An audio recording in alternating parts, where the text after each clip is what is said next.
कसं असं चांगलं दिसतंय का असं दिसतच नाही असं दिसत इथंच ना फायनली आमच्या मतदान यादीचे नाव इथं बघ. आमच्याकडे आलेले आहेत हो सांगाय.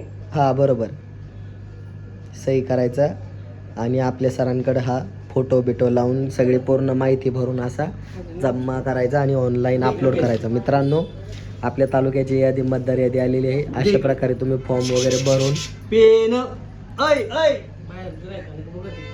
चष्मा काढ म्हणजे मला दिसन आणि देते. आणि रडीवला अक्षरशः. अरे पेन दिला का आणि ते आता काय दिलं मग? एवढं प्रेम कसं होतं जातं तुमचं त्याच्यामुळे गावाच्या बघते कशाकडं सही करताय तुम्ही बघा सगळी इस्टेट आपल्या नावचं करून किती दिली दिली लगेच काय केली दिली दुसरं कोणाला बी नाही. चलो तुमचे अशा प्रकारे मतदान यादीची व्हॅलिडिटी किंवा व्हेरिफिकेशन करून घ्या. चलो बाय पब्लिक.